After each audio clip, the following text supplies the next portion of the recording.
He sits in a red suit, cheeks glowing, eyes twinkling, a smile so wide, so familiar, it feels older than time itself. But here's the truth, he isn't who you think he is. Because behind the beard, behind the myth, lies a billion-dollar story of marketing genius, manipulation, and cultural takeover.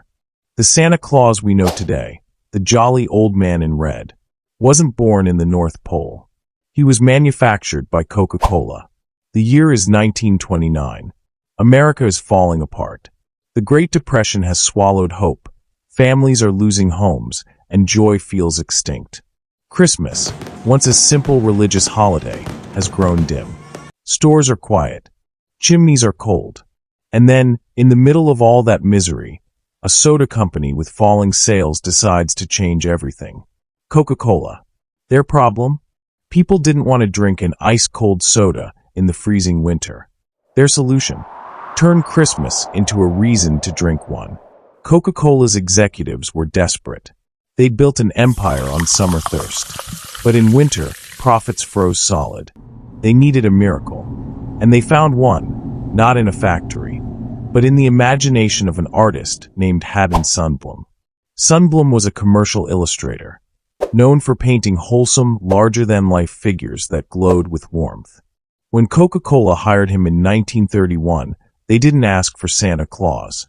They asked for something that felt like comfort, something that made you smile when the world outside felt broken. So Sundblom took inspiration from a poem. "'Twas the night before Christmas." He looked at its description of St. Nicholas, jolly, plump, kind, and thought, what if he were real? What if he walked into your living room? And then he painted him. A red suit, to match Coke's branding. A warm, rosy face, full of kindness and mischief. And beside him, always a bottle of Coca-Cola. It was perfect. So perfect, in fact, that people started to forget the truth. The Coca-Cola Santa didn't just advertise soda. He rewired the way the world saw Christmas. Within just a few years, the image spread like wildfire. Magazines, posters, storefronts, everywhere, the same smiling Santa holding a Coke. But something strange happened. People began to believe that this exact face, was Santa Claus. Parents would write to Coca-Cola asking for details. What was Santa's wife's name? Where did he live? What kind of cookies did he like? And Coca-Cola answered, in full character. They played God with mythology. What began as a sales campaign had turned into a cultural takeover. Coca-Cola didn't just sell soda. They sold Christmas. And the public? They bought it bottle by bottle. By the 1940s, the world was at war again.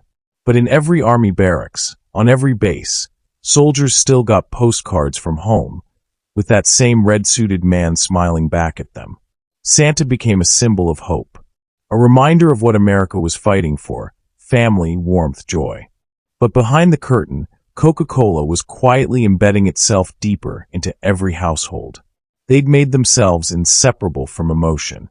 Every time a kid smiled at Santa, they were smiling at a product.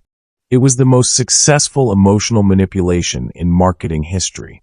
But here's what Coca-Cola never told you. Santa Claus existed long before their version. He was St. Nicholas, a humble bishop from Myra, known for secret acts of kindness, not commercial cheer. He gave coins to the poor, saved children from slavery, lived a quiet life of service, not excess. But when Coca-Cola rebranded him, they stripped away the saint and kept only the smiles. They replaced sacrifice with spectacle.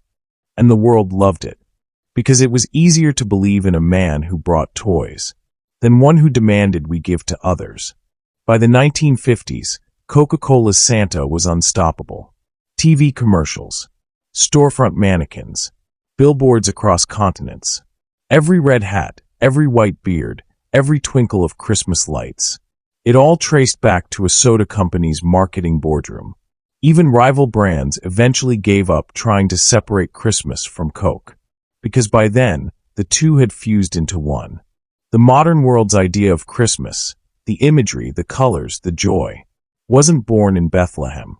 It was born in Atlanta, Georgia, in a corporate office under fluorescent light, where executives once asked, How do we sell soda in December? Today, Coca-Cola doesn't even need to try. Santa is their ambassador, everywhere, every December. The man in red belongs to them, even if he's dressed up as Christmas itself. And maybe that's the tragedy and the triumph of the whole story. Because what started as a corporate strategy became a shared myth that united the world. Children in Tokyo, London, Lagos, New York, they all believe in the same Santa, the same warmth, the same joy. And maybe that's the real magic, even if that magic was manufactured. So next time you see him, in the mall, on a billboard, or glowing from your TV, remember this. He wasn't born from snow or scripture. He was born from strategy, from a company that looked at a nation in despair and asked, what if we gave them something to believe in? And somehow they did. The Coca-Cola Santa didn't just sell a drink. He sold the feeling of Christmas itself. If you enjoyed this story, subscribe for more fascinating business stories that'll change the way you see money, business, and life.